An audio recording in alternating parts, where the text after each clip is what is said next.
We are here with the wonderful Pamela Hines.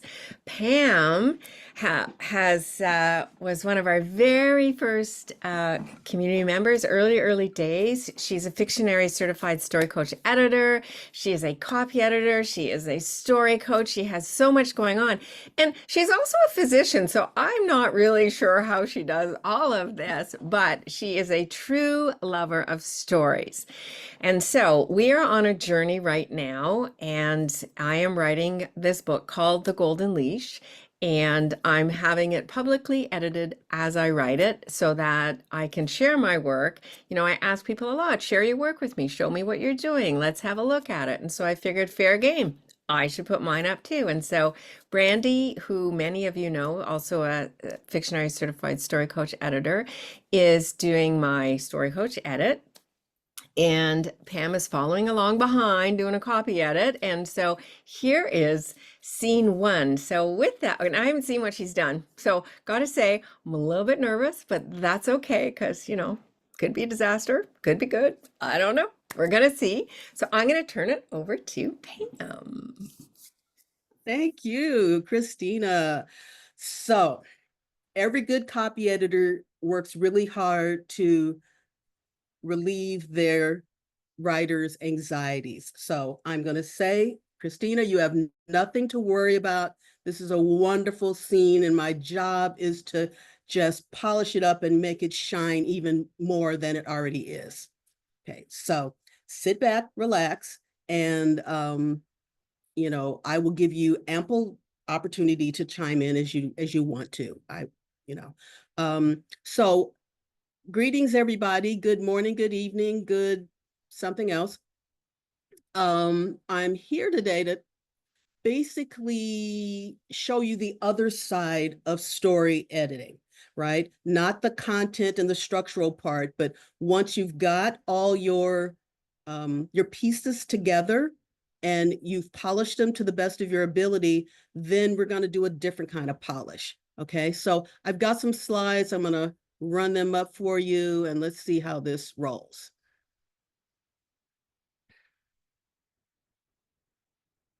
I am perfectly fine with people asking questions along the way, so just chime in, okay? So this is me and this is us. Copy editing. My goal here is to demystify copy editing. I want to show you the role that copy editing plays in getting your story through its publication journey, and also to give you the tools to really confidently work with your professional copy editor. So I'm kind of showing you how the sausage is made, with the goal that you can make your own sausage, right? Like probably 5 years ago, I was very oblivious to all that copy editors do. And I'm absolutely happy, and I think most copy editors are, to share what we do, because it will only help your writing become even better.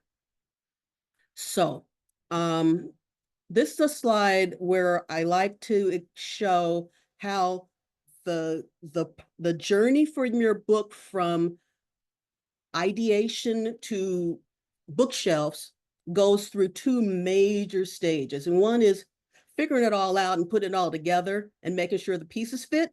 I call that the content stage. And then we have the language stage, and where we're teasing the sentences and the words to make them as good as they can be. For example, instead of walked across the street, and maybe, slunk across the street, right? So the point is what you're going for. Walked may be perfectly fine for the situation, but instead of every scene and every act being a big piece, every word is a big piece. And there are, in my copy editing class, one teacher was saying that she was told to interrogate every comma. Because of that, it's a very tedious job, and most of us really spend no more than 4 hours at a time on any one project, because it can be hard to see anything after you've been looking at a screen and page for a long time. So taking a break is important, and recognizing, my own fatigue and kind of like undue familiarity with the piece is important for me to hold back all the time. So I'm going to put these up here for you guys to look at. I've written about this extensively on my website, but just to let you know, copy editing, line editing, and proofing are on the language stage. So the most important thing to remember here is once you have gone into copy editing, then if you need to go back and change content and add scenes and take out scenes and do big moving around, then you need to let your copy editor know so they should stop, right? Because why copy edit something you're going to remove, right? That's, that's just unnecessary, and it deviates your focus. So moving on, just to let you know, there are 3 levels of copy editing: light, medium, and heavy. Medium is the most common. Light is just the typos, grammar, a little bit of punctuation. But in medium, we start looking at the sentences for kind of clarity and awkwardness, and you'll change kind of obvious things. Heavy copy editing does a lot more restructuring and runs the risk of changing some of the voice. So you have to be very, very careful with that. So copy editing medium is what most of us do. And anything that requires more substantial changes, instead of changing them in the document, what I'll do is just query the writer and ask what they want, or give alternatives and suggestions, and they can pick. And I have an example of that in this scene. So what's in my toolkit? I use the Chicago Manual Style, which is the publishing standard for American literature. American news writing uses the AP Manual Style. We're not going to use that.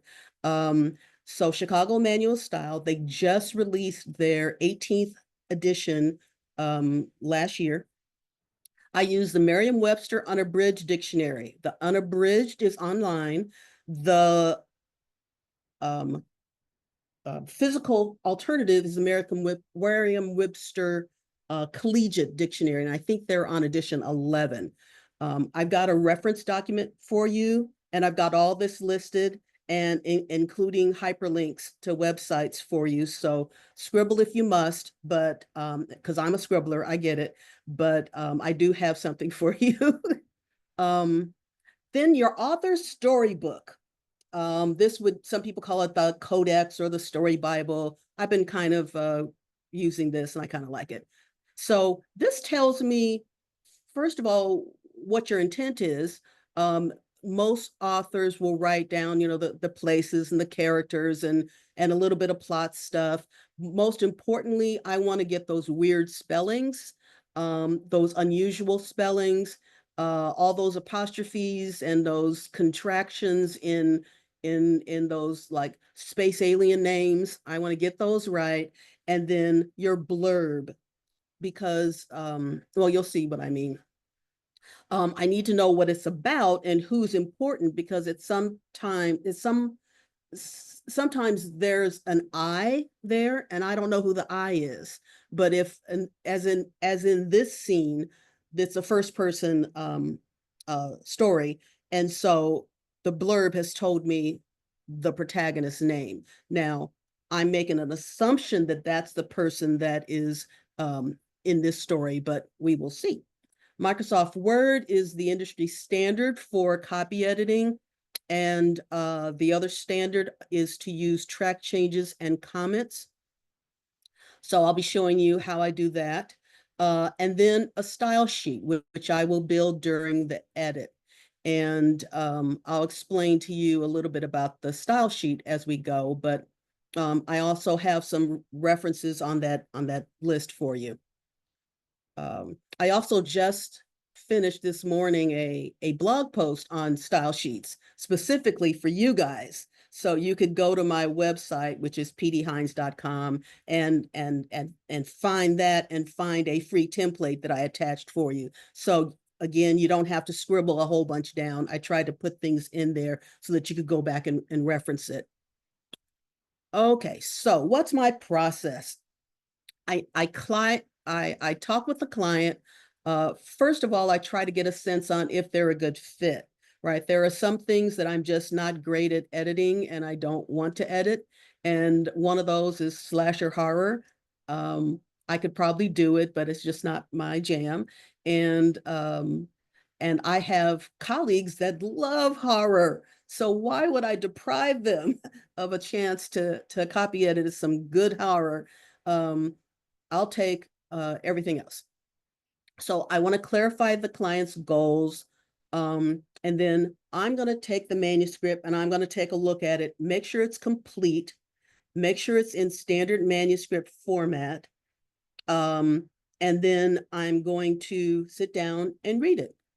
I will often uh, pop it in my iPad and kick back with some tea or coffee or wine, depending on the time of the day, and and read it. And the goal is to just get a sense of the whole story. In this case, get a sense of the scene, right? So by the time I move to the next step, I've already looked at it and I may have already circled or highlighted some things that I want to make sure I pay attention to. Um, I will use the edits with track changes. I will use comments to query the author, meaning I'm asking them, I'm not sure this works. Do you want to use this? Or, hey, these are some suggestions. Let me know. Or this is why I changed this, right? Is that okay? Those are the top three things that come out. And then I wanted to talk to you a little bit about editing rounds, right? You will hear passes. I took 2 or 3 passes through the manuscript, and maybe I have um, quoted you a price for doing a medium copy edit with 2 rounds of editing, right? A round is, I do my passes as the editor. I give it to you as the writer. You look at what I've done. You accept or reject my suggestions, additions. You add new things as you need to, and then you give it back to me. That's 1 round. We do it again. That's the second round. Sometimes I do 3 rounds. I have no problem with that. Next to last, we do the style sheet.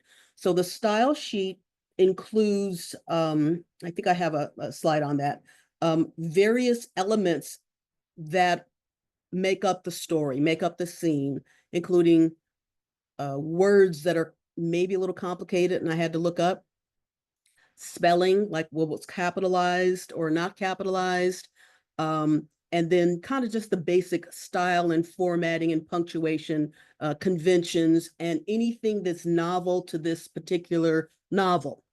I'll go into that in a little bit more. I complete the style sheet, and then I deliver the files to the writer. At the end of the copy edit, you should receive a copy of the Microsoft Word document with all the lovely track changes, 1 copy that's clean, that has all the track changes accepted, and then a copy of the style sheet.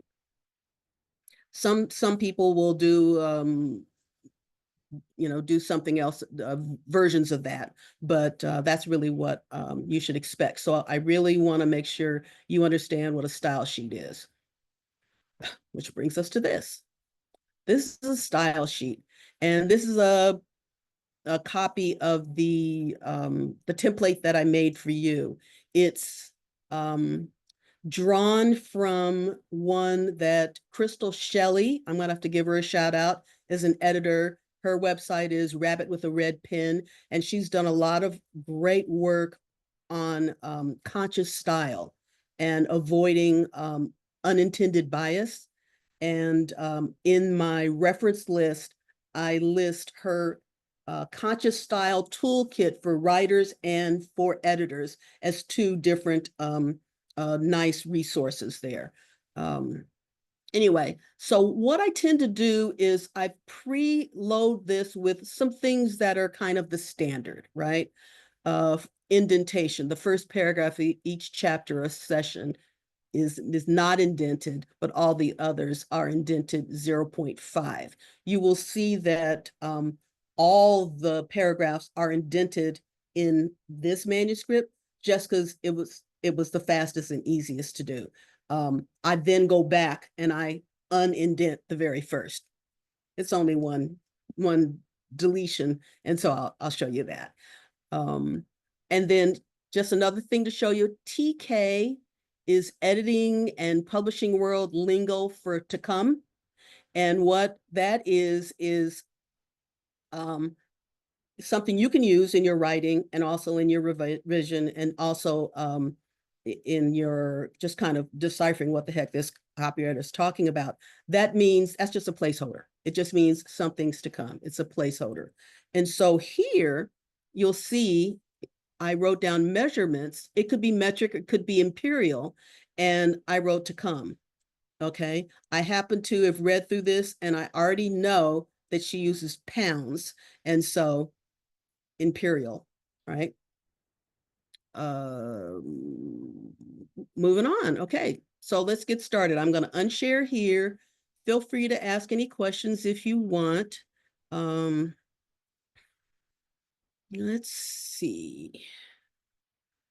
So first thing I'm going to show you is the document, which is right here. So when I got this, it was in a PDF format and single spaced, no indentation, and there was a character return between each paragraph. And that's fine for what it is. Standard manuscript format is for a double space.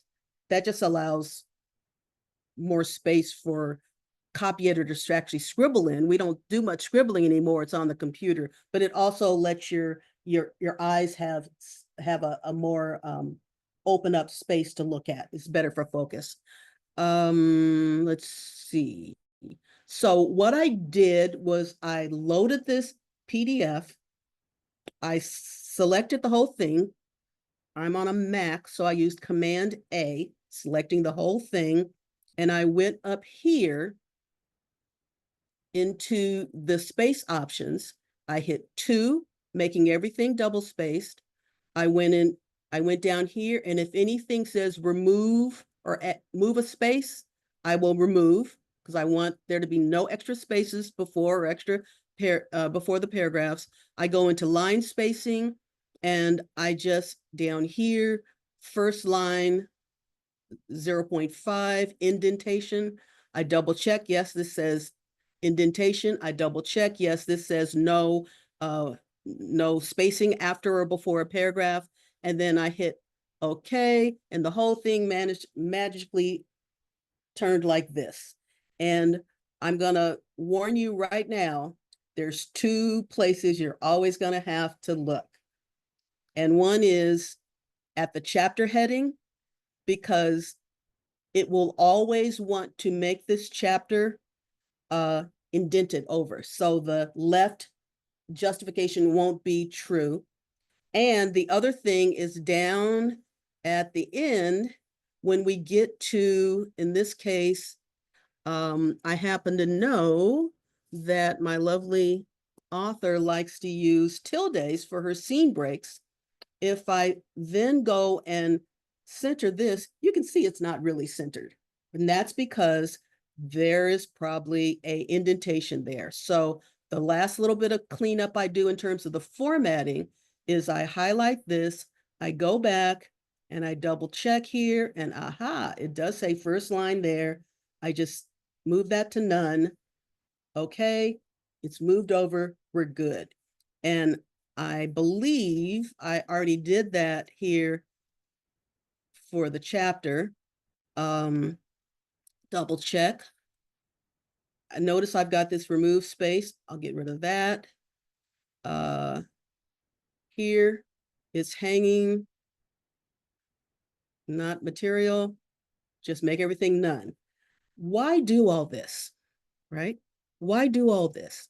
The reason this is done is because when the writer then passes the copy edited document over to a proofreader, or excuse me, over to a formatter, somebody that's going to format this into your book form, you don't want that formatter to have a whole lot of extra stuff on moving things left and right and adding things.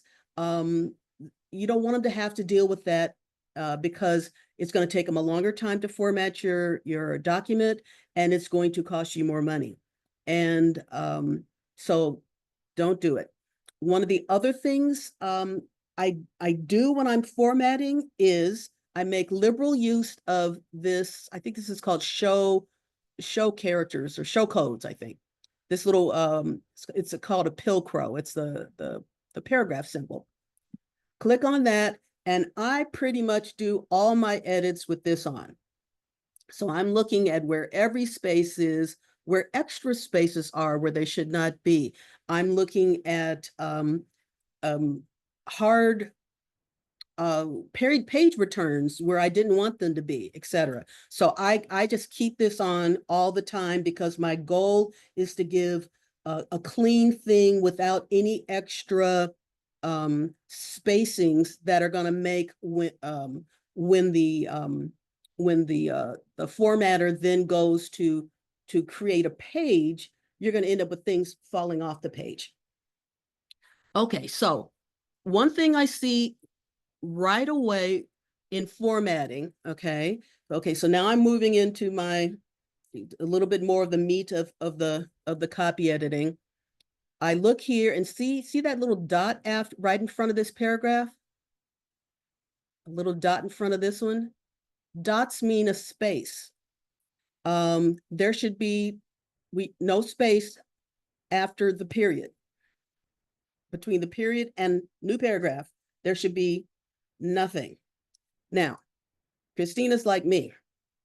My finger just wants to hit that space button when I hit that period, and that's fine. What I tend to do is I like to put my eyes on these things and get rid of them. Before I do that, I'm going to point your eyes down here to track changes, and notice the track changes is off. When you're doing little things like this, I will also do it when I change see these straight apostrophes, and there will be some straight quotation marks somewhere. Hello, dialogue. Okay, these are curly, and then there are some straight ones somewhere. Anyway, they should always be curly. So I will go through those and so changing the undisputed formatting things, like getting rid of those extra spaces and changing over these straight apostrophes into curly, or straight quotation marks into curly. You don't need to track changes for that because that's just too much clutter on the page for the writer, and that's just not necessary. So I will go through all these. I'm not going to do that right now for the sake of time. Most copy editors will use either macros or some type of consistency checker like Perfected. One of the things it does is it will go through and say, wait, you've got a bunch of different apostrophes here, or oh, wait, you got a bunch of different quotation marks here. Do you want them all curly? Do you want them all straight? And so what I tend to do is do that, let that happen with the consistency checker or the macro that I'm going to use. We're not going to go over macros here. Macros are basically, though, kind of a series of steps that you might take in doing something in Microsoft Word, and it just automates them. yeah, but beyond me to say a whole lot more about how they're created. But there Can they, I just interrupt just for a second? yeah. Patrick wants to know, can there be formatting issues when moving between operating systems, computer types, etc.? So glad you asked that. Thank you. Absolutely. As a matter of fact, the most common reason for um, um, some of these sentences that have straight quotes opening up the quote and then curly ones closing it are exactly that, exports. So everything that's exported pretty much always has some glitchy thing with it. Um, when you export from Fictionary, there will always be something that you didn't expect it. Scrivener, same. Uh, Absolutely every program, and Google Docs. You download from Google Docs, weird stuff's going to happen. And another thing to notice, I don't want to like manufacture it right now because I can't find one in here. Yay, Fictionary. Is you may see a little space instead of it's a dot like that, it'll be a open one. That's called a non-breaking space.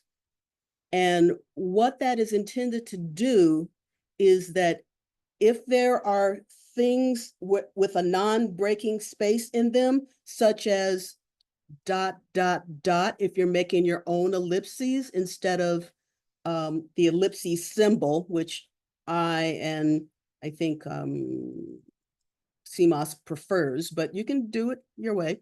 If you put that non-breaking space in between those dots, then if those three dots happen to fall at the end of a line, one dot won't end up on the next line, right? Which is totally awful, right? Because it's supposed to be one thing. It's supposed to be an ellipsis. It's not supposed to be two dots and oh, there's one down there. So a non-breaking space is sort of exactly what it says. The things on the sides of this space do not break. Okay, they stay together. There you go. Thanks. Did I answer your question? I think so. But yeah, always double check the formatting. Always double check your quotation marks, your punctuation, because there's going to be something, and it's easy to fix. So the other way to fix this space stuff is to do find and replace.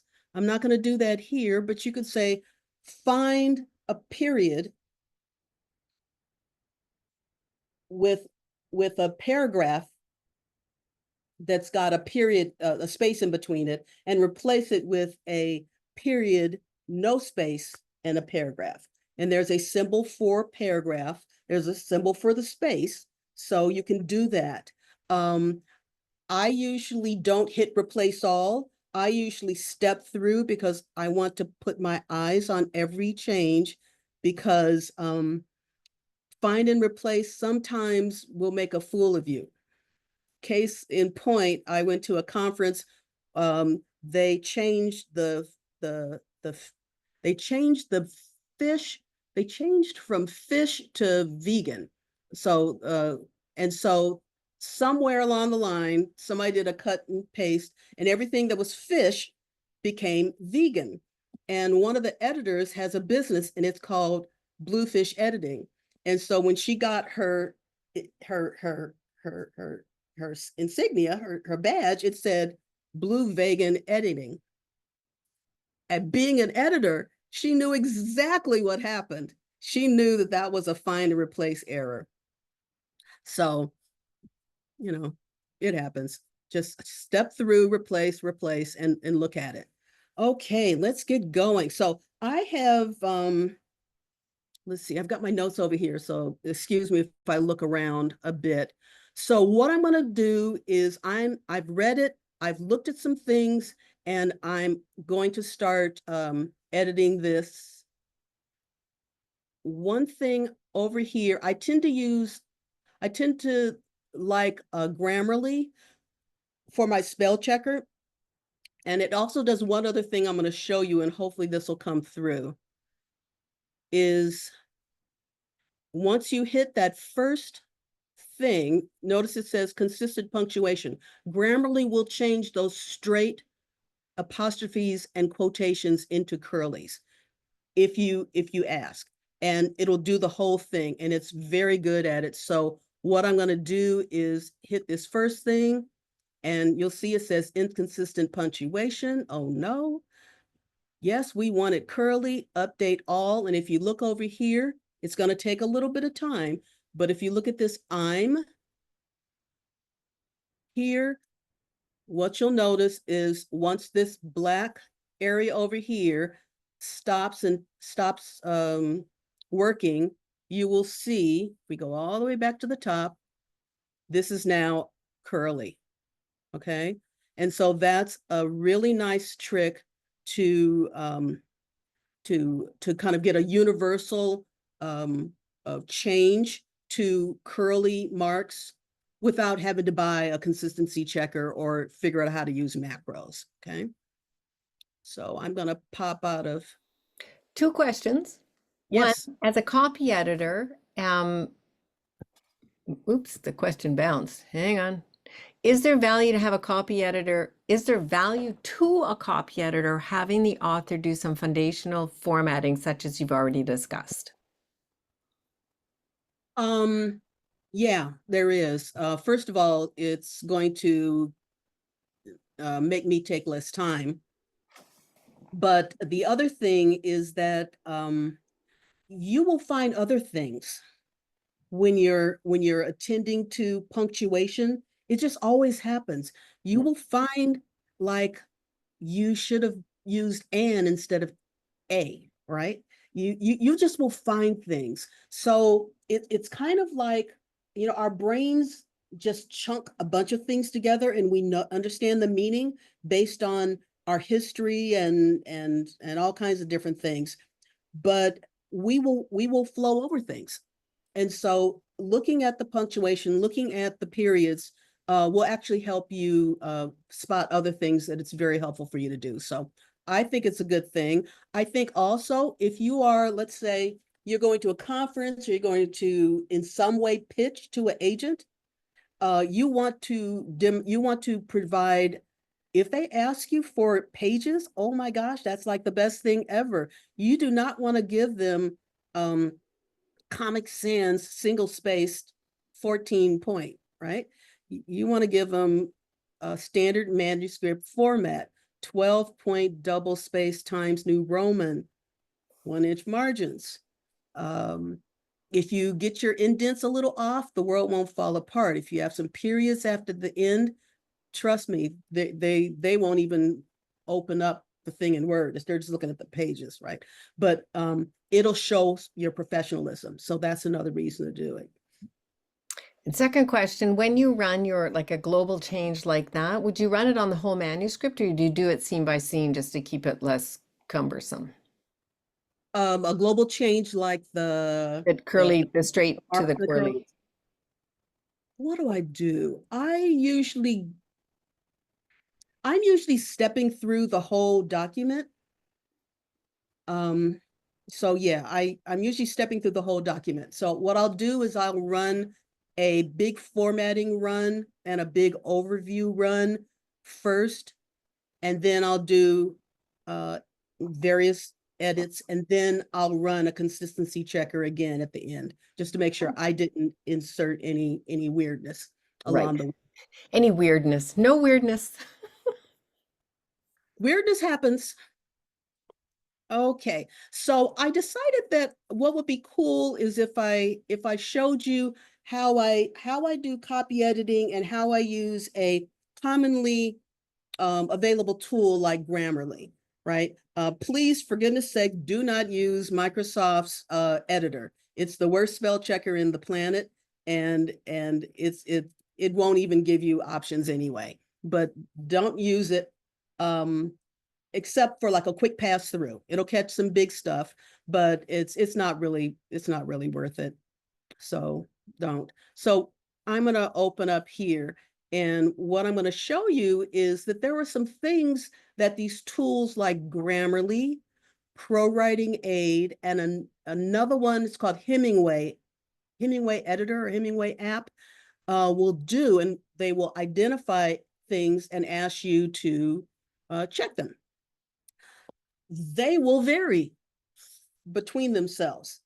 And they may also make suggestions that you don't agree with. And part of what you're paying for with a copy editor is somebody that has studied long and hard on grammar and style, and they're able to say, no, that doesn't make sense because my author is going for this type of style. And the most common one I will tell you would be dialogue, right? I almost, let me say that I rarely mess with the spellings in dialogue. If they're kind of formal or informal or something, just something a little colloquial, because that's how people talk, right? And so I don't tend to mess with that very much. And all these checkers will mess with everything. Like if you have somebody that's a very formal person, then they're going to speak without contractions. And if you have somebody that's very informal, they may contract things down to the point where you barely understand what they're saying. Anyway, all right, so let's hit this first one. The comma before a but, that's a coordinating conjunction. That is the most common thing I edit. That's the most common thing in any document is the lack of a comma before a coordinating conjunction. It may be something like, yeah, you could put a comma there, but it really calls for a semicolon, or it may call for it being a whole new paragraph, because a coordinating conjunction is putting together two independent clauses, and two independent clauses can stand on their own as a sentence, right? So when I'm going through some of these, I'll read it out and I go, is that actually a sentence? Sentence has a subject and a verb, right? It may have an object, but is this a full sentence? And you'll see what I mean. So I open the cupboard, it's paint long faded, and reach for Juno's dog bowl. But she's not with me. She's subject, not with me, object. So that's a sentence. So this is two independent clauses. If you're going to divide them with a coordinating conjunction, it needs a comma right there. Okay, so I am going to back out there because I'm going to remind myself to turn on my track changes, right? And hang on a minute, let me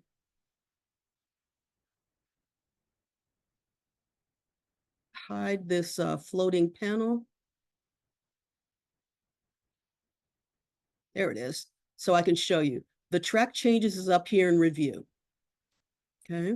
And if I do this, the track changes turns gray. It's activated.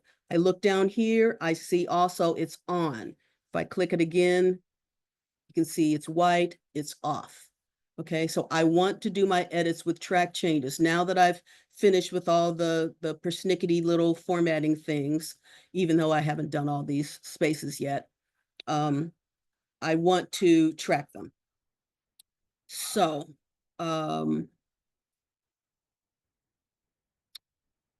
if I go back to this,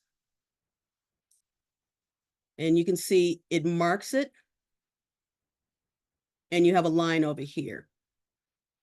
I like to use simple markup because it doesn't show the changes right here, so the document doesn't get very cluttered. It will show a red line. That's how I know I'm in simple markup.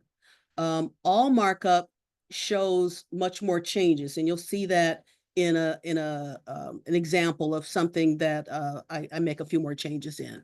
Okay, so but we have that. And again, all these are coordinating conjunctions. Again, thunder booms, subject, verb. Wind rattles, subject, verb. So yes, that goes there. This is the absolute most common thing I run into. So the clock belonged to my parents. And before them, my parents. Before them, my parents. I don't think I'd put a comma there. Okay. It's like it belonged to my parents and my grandparents. Okay. So I'm gonna zip through this a little bit more. So right here, I just say no. Okay. Because it is just a program, it doesn't know. Then I'm looking down here and it says, the clock belonged to my parents, comma, and my grandparents. Okay. It belonged to my parents and my grandparents. So here I would say, okay, before them is an extra little clause, an extra little phrase. So I think that's what works there. That makes sense?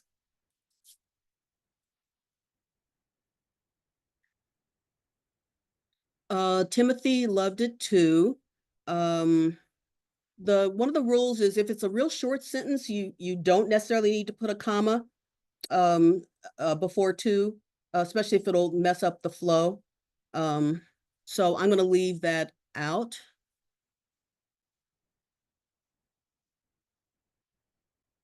Now, this sentence is one that when I went through the reading it, I highlighted it for myself and on my iPad, and I said, there's something about the flow here that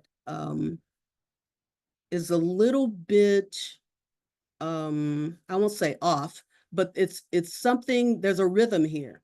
Okay. And let me know if you can see this. Short sentence, slightly longer sentence, slightly longer sentence, and then very long sentence. So it's going like this, right? And what is it talking about? She's talking about how her brother is dead. He's gone. She's sad. His death horrified her. And what I think this sentence, this paragraph will call for is here a drop, some kind of a drop that will maybe punctuate the emotionality here. So I think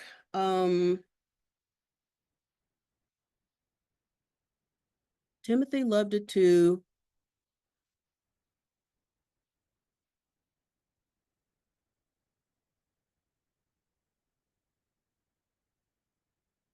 So one of the things you can do, and I wrote this in my notes, is to put a dash here. Now see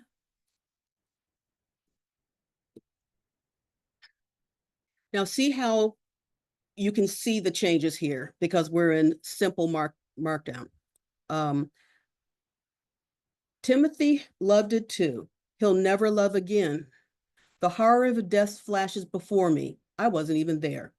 Maybe my imagination is worse than what happened, but maybe not.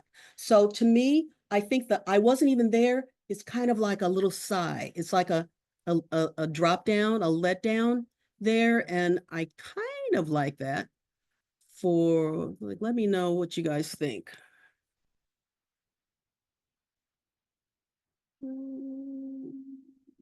Video panel. Does that make sense? Give me a shout out. Okay. So that's an example of not punctuation, not spelling, but style and tone.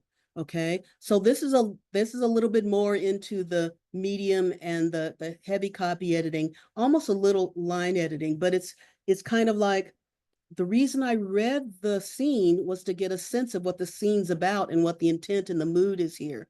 And so punctuation is one of the ways that we can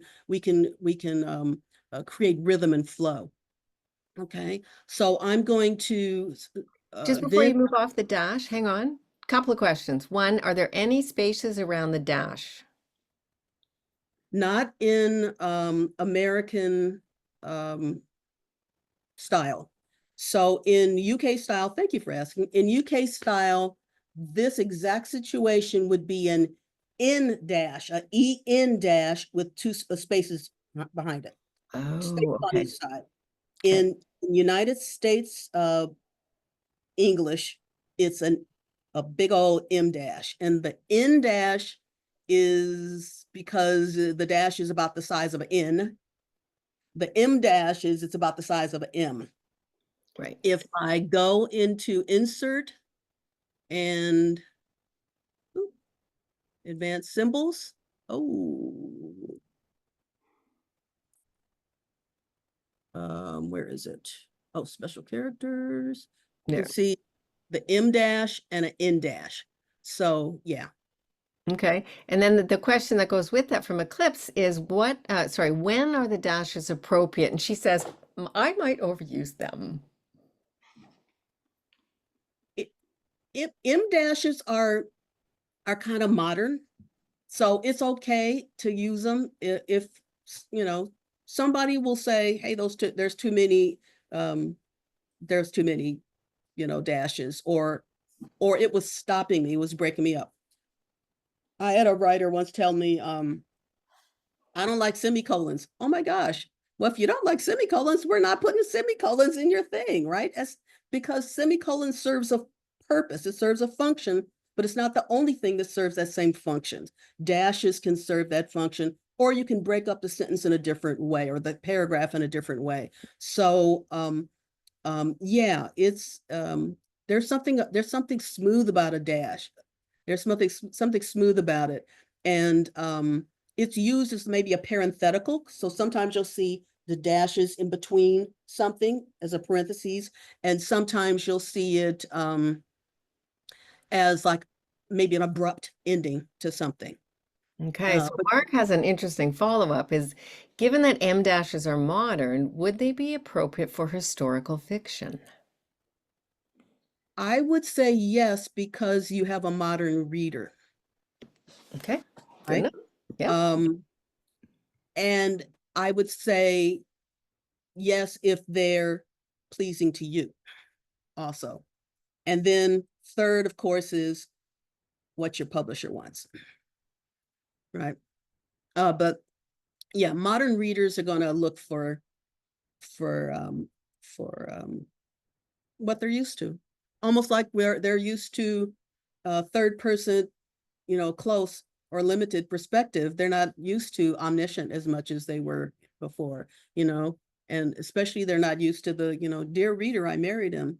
They're not used to that fourth wall being broken down, although writers do it all the time beautifully. So yeah, but ultimately it's you, Mark. What you feel best relays the mood, the intent of that moment. Okay, so I wanted to show you that. Oh, the other thing I want to show you is if we go to, oh my goodness, if we here we go. If I go to the review panel here again, um, and I show you what all markup looks like, you'll see the difference here. So this is why um, it's it's it's easier and probably better for Flow to do the edits without the all markup, but it's actually better to when you're wondering what was changed, then take a look at that. Right. All righty. So I'm gonna skip through some of these things that are the innumerable commas. It's not that many. It's like only like I think 15 or 16 or so. And I'm gonna let me find some other things. One of the things I'm doing when I'm running through this document is I'm identifying things that I'm going to put in my style sheet. So first thing as I go, oh, it's the first person. Who's I? Well, she's given me the blurb, and the protagonist is Serafina, so I'm thinking it's Serafina. Timothy is her brother. He's dead. She's sad. He's got a dog who we then know is Juno. Here we go, Juno's dog bowl. So as I'm running into these areas, I will fill in my my style sheet. Okay, one thing I'm going to show you real here, Golden Retriever in generally is lowercase. It may be the writer's preference to uppercase them. Dog breeds are uppercased in like AKC like events, but they are lowercased in general, unless it's say a proper noun, like it's an English bulldog versus some other bulldog, and the English will be capitalized and bulldog isn't. And how do I know that? Because ultimately you get to a point in these documents where you have to look stuff up. And I'm going to stop sharing for a minute so that I can then zip in and show you my style sheet. My rule of thumb is if I have to look it up, this is most editors. If I have to look it up, I put it in the style sheet. So I actually had to look that up. Golden Retriever is lowercase. Breeds are lowercase unless there's a proper noun in terms of like the name of the dog is a country or something like that. So here I'm filling in parts of the style sheet. A fiction style sheet will have characters, it'll have places, and it'll have for fantasy and sci-fi, I may put tech, some other terms and lore, and then I have a word list, anything that looks some complicated spelling, and then chapter summaries. And so here I've written down, grieving over her brother Timothy's death, the protagonist greets a blistery dawn, but is shocked into action when Timothy's dog Juno falls into a frozen lake. After a struggle, Serafina is cut by Juno's claws. Both are safe, but Juno runs after wolves, and Serafina, cut and bleeding and cold, runs home. So I know from this story that there are some Chekhov's guns here in this scene, and one of them is the blood and getting cut, and one is power, because this is a fantasy. So I'm going to identify some of those things, and so just kind of holding in my head.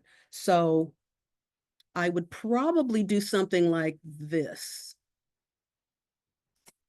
A cut, question mark, and that's a placeholder for me. Okay. And that's because I know what the blurb said. Her home, a secluded lake house passed down through generations, lived with Timothy there. Juno Lake. And right now, 4 characters are mentioned. Okay. And depending on how things go, you may want to break the characters down into families or into neighborhoods or in other things. But right now I put them in as they come. Okay. And I think that's kind of takes us through this. I want to click on Chicago Manual Style. Does have a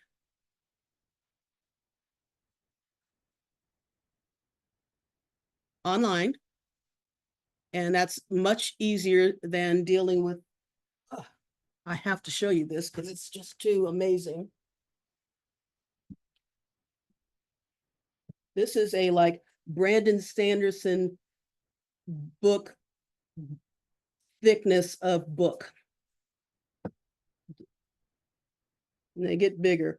They did a really good job this year of making the print not so small, but the print is small. You can blow up and enlarge this to your heart's content. And you can also make your own little style sheet. And then I also clicked on the Merriam-Webster there for you.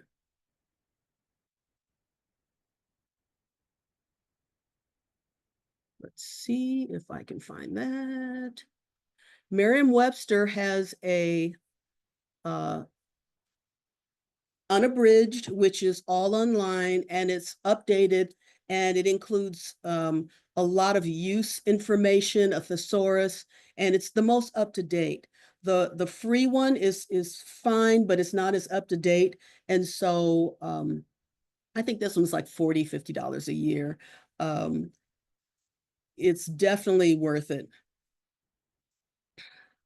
One of the rules in copy editing, because we have to come something, everything's not in the Chicago manual style, even though it's massive, is one of the rules is if it's the first spelling or punctuation in the dictionary, use that one.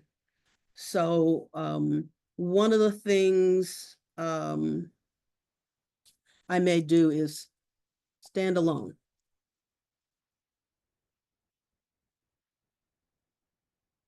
You guys, come on. You know I'm subscribed.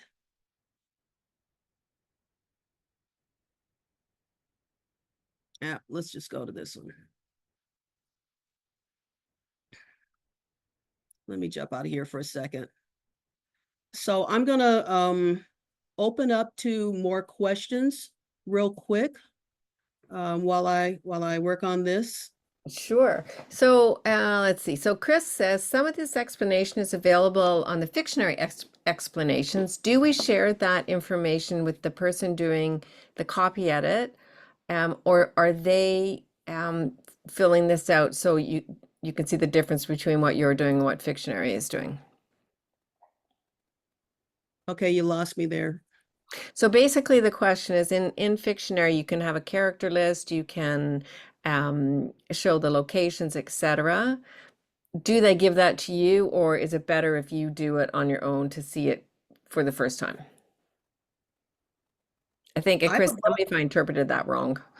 No, I love to see your entire story Bible, your storybook. Like, so if you you can't really export the characters, but you can screenshot and you can write some things down. But basically, I want to know the story that you're writing, because there are going to be some moments where somebody you may spell a Jonathan with a H or without a H at some point. And so I think it's important for your editor to see that, to see what you intend. But you don't have to give, I would not personally want access to your Fictionary, your storyteller. I don't need that and I don't want that. What I think serves you as a writer is if you've taken a look at the list that Fictionary makes for you and said, no, that's wrong. No, she spelled here. Or no, I'm going to merge those characters. All those lovely things that Storyteller does for you. Do that, and you can say then, yes, that's right. This fits what I intend. And then you can have your own document that you can pull out from the various visualizations, etc. Sometimes you can do the export of the notes and then turn that into something that you can incorporate depending on what you put in your notes. But no, I don't need your Fictionary stuff. I need your author stuff, your summary of it all. Nice. Okay. One other biggie question here from Shamim. Can using M dashes be misunderstood as associated with AI written content? Dun, dun, dun. I don't know. Is it? I don't know. I've never heard that before, but there's a couple of comments back and forth that many books use them. So of course AI picks it up, so it's okay to use them. But Oh, that's wait. very interesting question. Who answered that? Can you like go off mute and explain that to me a little bit more? So AI uses M dashes a lot? So if you have AI write your book for you, for example, or write a scene, it will, I mean, it writes it from whatever it's scrounging off the internet, right? So if M dashes are common in whatever source it's using, it's going to insert M dashes into the text. And so the question is there a worry that if there are M dashes in your manuscript, will people think AI wrote it as opposed to you? Darn that AI, right? Darn that Okay. AI. I don't know. So Oh, Ava, my, you think you can explain? You want to go for it? Where's Ava? I think so. The first place I ever saw it was on LinkedIn, and I have no idea where this person got their information, but they made the claim that if you use a lot of M dashes, people will think your book is AI written. And I think where it comes from is people doing more, not so much fiction and nonfiction book manuscripts, but copywriting, writing for blogs, writing for, that kind of online content, where when you get AI generated content, it's just plastered with emojis and emoticons and dashes everywhere, and it looks a particular way. It looks very formulaic, and I think that's where the misunderstanding came from. got it. Yeah, yeah. Interesting. Okay. Yeah. Huh. Oh, darn that AI, right? And darn those emojis, right? Because Yeah. it sounds to me like um it just sucked up a reasonably fairly current trend and it just overdid it. Yep. It Uh does that. it AI does that. It gets carried away and puts in all kinds of funky things. the emojis, right? It's like, oh, it took that current trend and it just overdid it. So yeah, I think if I okay, nobody's gonna give me a manuscript that's got lines after lines of emojis and M dashes, right? That's a serious problem. So just on that, However, Chris has put up a nice link for everybody. Gen Z can easily spot ChatGPT writing. Here's how. So if you click that link, you'll get that on your browser and people can see it. And then one more question from Carlton, which is how would an editor communicate inconsistencies such as calling the brother Ralph instead of Tim on a subsequent page? perfect question. I'm gonna show you right here. So let's say right here, Timothy, I would do a comment. Okay. So I would put Timothy here and I would go down here, new comment, and I would query my writer. Where did it put it? Here it is. Get rid of that. I would say, Timothy, wasn't this James? Right. Um, and I would just leave it alone and I would put that there. Once the writer looks at it and says, no, it's Timothy, Perfect. Okay. I didn't change anything. So they're just communicating that. And then when I get my pass back, I'll go through and I'll either mark this resolved or I delete it. If I mark it resolved at the end, I can go back and delete everything that I've resolved. Okay. And just let me show you one other thing. When you get a pass and you get, let's say, golden retriever, and you want to look at that and say, oh yeah, okay, I want to make that lowercase. Okay, you can just go to accept a change. Or if you say, no, I want it uppercase, because darn it, that may be Kristina's style, right? If you want to accept it, you go, yes. And so that's accepted. And that's how you would respond. And that's how you go through the manuscript little by little. You would either reply to the comments, make changes, um, go through the track changes and accept or reject. Okay, nice. All right. Do you have time just for one more question before we call it a night? Because it is 10, it's 7 minutes after. Absolutely. Okay. And What you can does, email me in circle with questions. right, in that fabulous Fictionary community. So Joy says, what does one do with a style guide? Does one incorporate that into the book? So if you give a style guide back to the author, what do I do with that? Oh my goodness. Okay. So if you're lots of things. One is you could, if you're my brain, if you're independently publishing and you're going straight to formatting your book, you can give that to your formatter and they would take a look at mostly the formatting part of the Right. document, right? And they would talk to you about how you want your book to look. And so they would incorporate that. You can, more importantly, give that to the proofreader. Once they get the proofs from the formatter, they will then go and look to make sure no new errors are introduced, right?